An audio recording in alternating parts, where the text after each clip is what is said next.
Hello, this is Dr Helen Webberley. Welcome to our GenderGP podcast, where we will be discussing some of the issues affecting the trans and non-binary community in the world today, together with my co-host, Marianne Oakes, a trans woman herself and our head of therapies.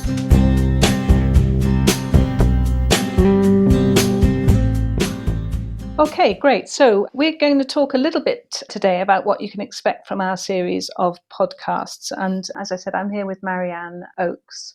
So in our work, we've met so many people interested in gender, whether it's the ordinary man or woman in the street, parents and families, children, teenagers, 20-year-olds, 40-year-olds, 90-year-olds. We've had professional people, we've had workers, we've had doctors, teachers, gold medalists. So, the gender topic is a huge one. And we've found that a lot of people have got a lot of different things that they want to say about gender, they want to know about gender. And we've really realised that it can be a very confusing topic. It almost seems that this is a new concept and perhaps a new thing that's entered our social construct. Whereas actually, if you dig deep into it, Marianne, it seems like it's been something that's been there for a very long time. Would you say? Definitely, I would say yes. I think the idea of gender being binary is something that has probably grown within our society over more recent times. And when I say that, through the 20th century, I think there was evidence that gender variance has been around in different cultures for a long time. However, we've got fixated on this idea that it's binary in more recent times, and I think that's what we're fighting against at the moment. Yeah, absolutely. So that concept of binary is something that I came across at school, where you have a 1 and a 0, and that there's kind of two choices. And I think that's a concept that perhaps some people find difficult to understand in this arena. And I think what we understand by binary means that you are one or the other. So if you are born either a boy or a girl, and you are expected then to follow the pattern that a boy or a girl would follow. But that's not always the case. And we are often asked, aren't we, Marianne, how can it be possible that if you're born with the genitals that look like a boy, that you can actually be a girl? How can that possibly be true?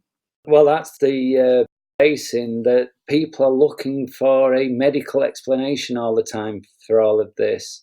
But what I can say is, and what I have learned through my client work and through my own life experiences, that it's just a deeper sense of self. It's a feeling. It's something that isn't tangible. I don't think there's a blood test that would determine what somebody's gender is. I just feel that society wants it to be about a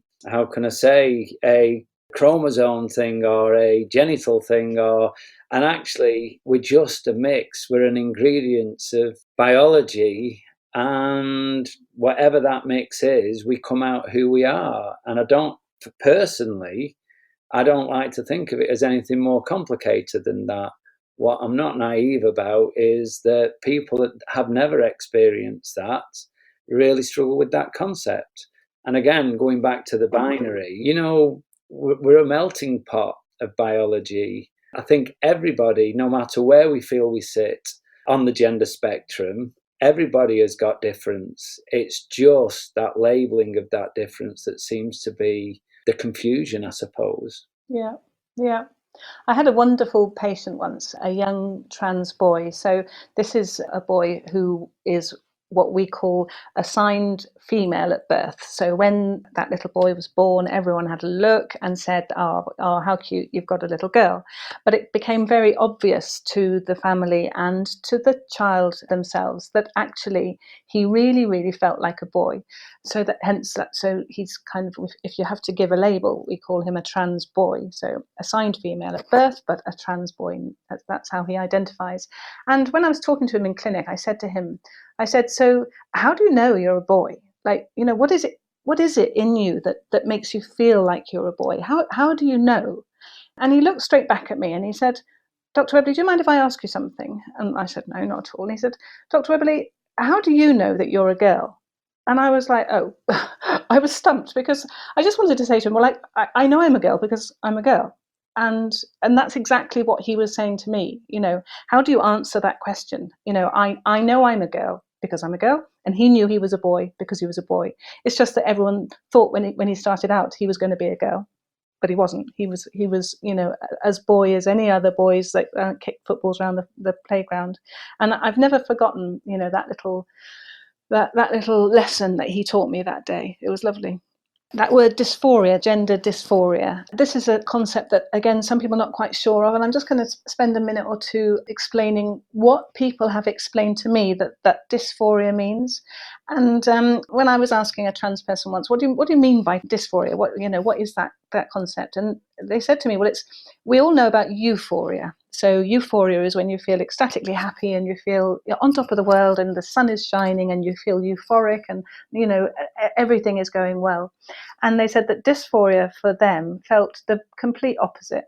And so something was deep and uncomfortable and troubling and hurtful and harmful. And that feeling of dysphoria was everything the opposite of that happy, sunny feel that we all want to feel. And I think, not everybody who is transgender feels unhappy, because there is no reason, there may be no need to feel unhappy with your gender. If you're living in society happy and accepted with people around you who love you and support you and successful in your day-to-day life, in your job, in your home, then your gender doesn't matter. But when your gender is troubling you and causing you grief and causing difficulties in your day-to-day life, in your work, in your home, etc., then that, I think, is what we call gender dysphoria. And that's certainly what my patients and the people I've met have taught me. And I think, those people who don't understand gender, and we've all seen them. We hear them talk on Twitter, we hear them talk on the news, we hear them as guests on radio programs saying that this is a newfangled thing. What are you talking about? You're a boy or a girl. If you've got a penis, there's no way that you can be a woman. All those kind of things. And I just wonder, have they ever actually met a trans person? Have they met more than one trans person? Have they only simply seen stuff on the telly or read stuff on the news or heard it on the radio? Have they truly and actually met somebody who feels that their gender is different to the one that they were assigned at birth? And I honestly challenge anybody to continue with those feelings if they've really met true life people who can explain it in real, everyday, this is actually real terms. When we talk about gender, the names are confusing, and we never want to offend anybody. We never want to miss anybody out. We want this whole concept to be inclusive of everybody, whatever their gender was that they were assigned at birth, however their gender identity felt 2 years ago, and however it might feel in the future. So this is about everybody, cisgender, transgender, whoever. And always we're going to miss a name out. And so I think what I'm going to set some kind of house rules here. And when we talk about the word transgender, we are including everybody who may currently or at some time or possibly in the future may think about challenging what their gender means to them. So for us, the word transgender means everybody who is in some way questioning their gender identity, and which is not perhaps conforming with the way that society was expecting it to go from the minute they were born. So transgender to us is a big umbrella encompassing everybody, and everybody is welcome. So something that I'm often asked is, how did I get into the field of helping transgender people? And, I qualified as a doctor in 1992. I did GP training and I did extra specialist training in the field of sexual health. And I suppose that's when I first met my first transgender patients. And I just find it absolutely fascinating. I'm a big advocate for any group of people who are treated unjustly or who don't have access to the kind of healthcare that they should have. And, the minority groups fit that bill perfectly, whether it's the homosexual patient population or the transgender patient population from my point of view as a doctor. So I've always been very interested in it, love working with the people. And, in my work, I have met some amazing people who have taught me just so much about what it means to be transgender. And my interest in gender has developed into setting up GenderGP. And I thought perhaps I'd have one or two people who came through to have a bit of help. And we are just astounded every day about how many people are coming forward for help. And, in our work, I'm extremely grateful to have you, Marianne, as our head of therapies and helping our patients. I don't know how you managed to get into this line of work, because I don't think you started out as a gender specialist counsellor, did you? I certainly didn't know. My story of how I've ended up here working with GenderGP, I would say 10 years ago, was not even on my radar. I decided after a lifetime of, I won't say repressing my gender. I was really fortunate that I was able to live, at least in part, as an authentic person. But I just decided time was ready to move forward. My starting point was to go and get some counselling. I went to the support group and I said, could you recommend a counsellor that I could talk to? And everybody just kind of looked at me blank. Nobody seemed to be able to point me in the direction of some good counselling. I don't know why I was astounded. I just assumed that this would be such a big part of therapy, that, you know, every therapist would be trained in gender identity, that I would go and speak to somebody, I'd get clarity on what I needed to do and move forward. And there was nobody.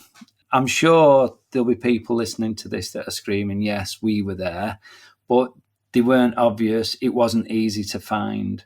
So I just decided to have some generic counselling, and I found I liked the process. And when I'd finished that process, I thought, actually, I feel I could help other people in my position.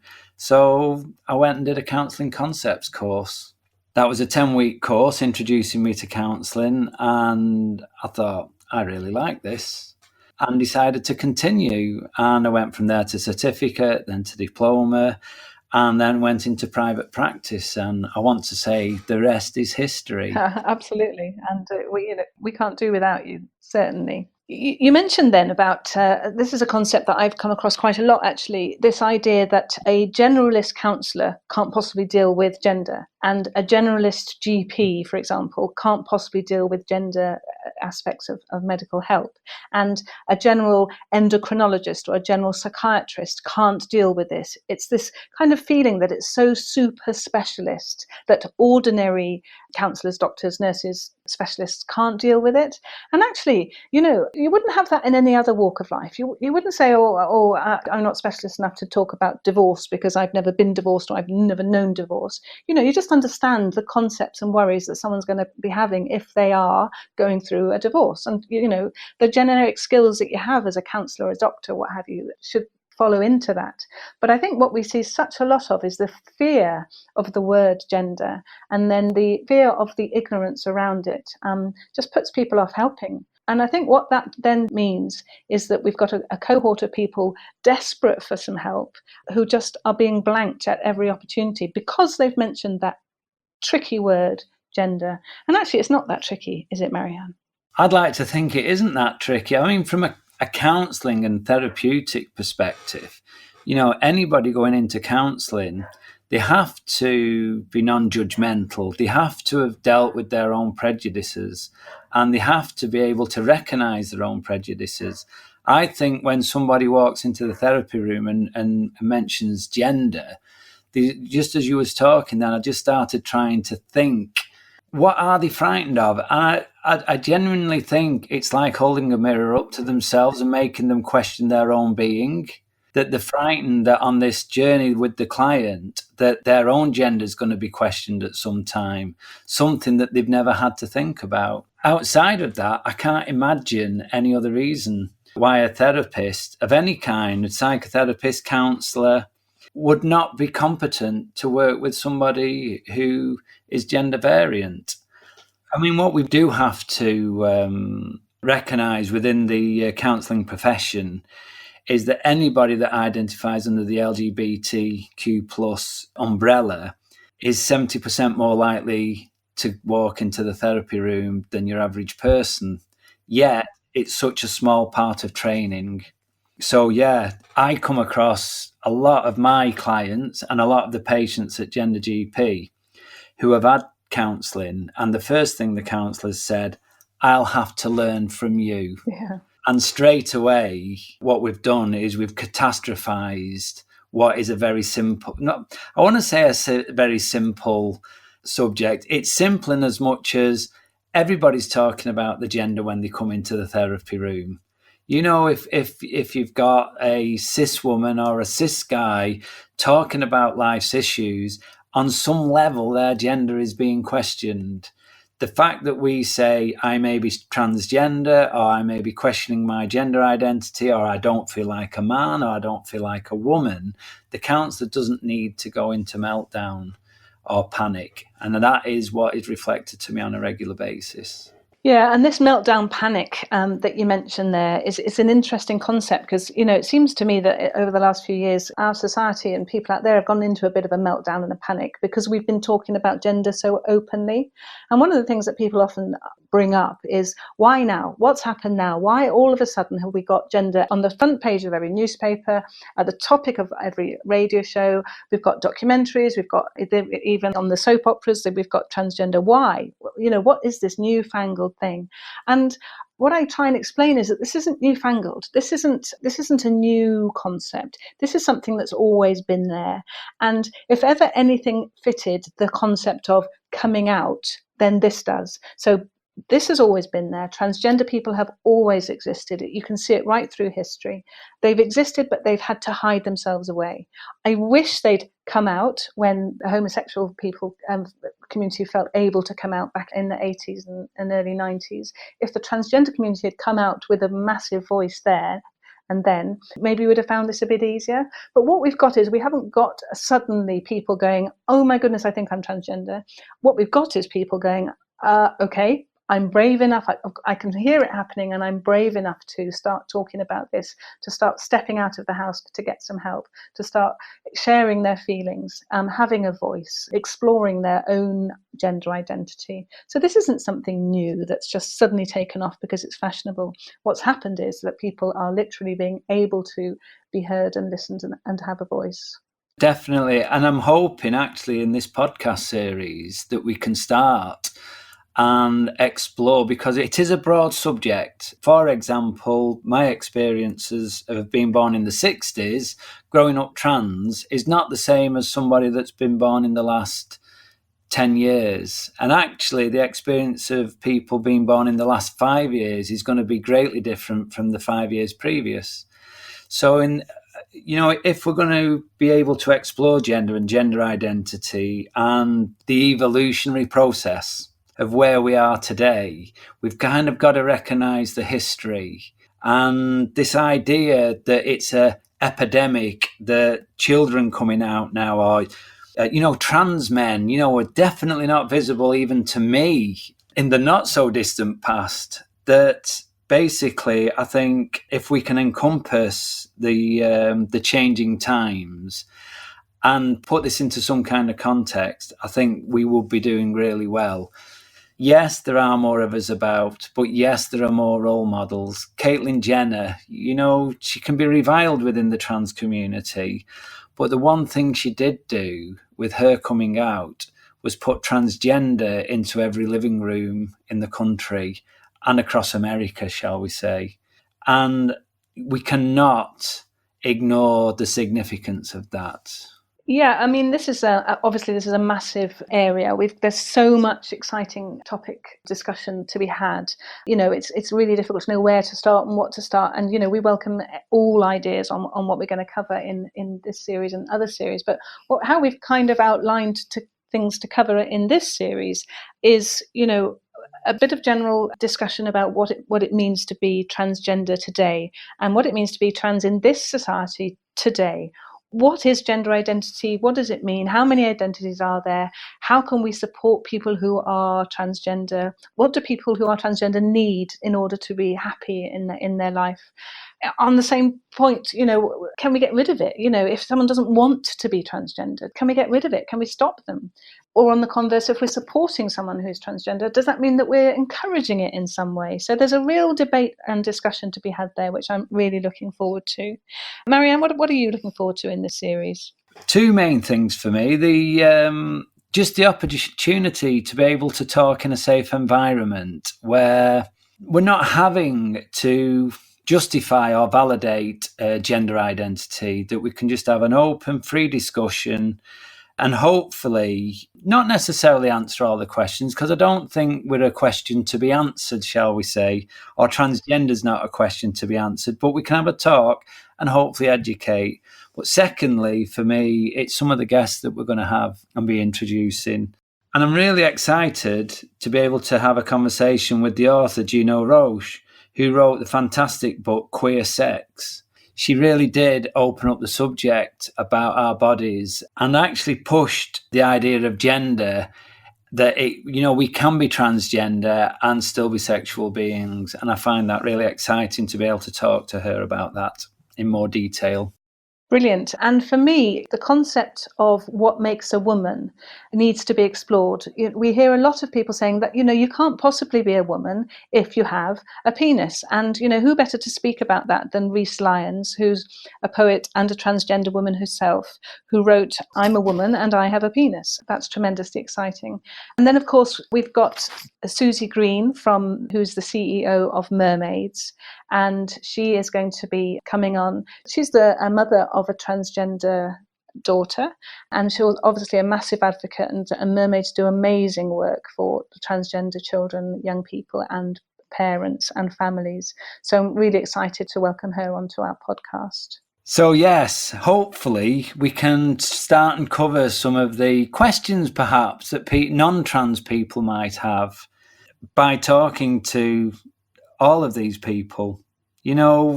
Much as me and Helen can talk about these subjects, it's very one-dimensional. I think the fact that we're able to introduce other people and bring in other perspectives hopefully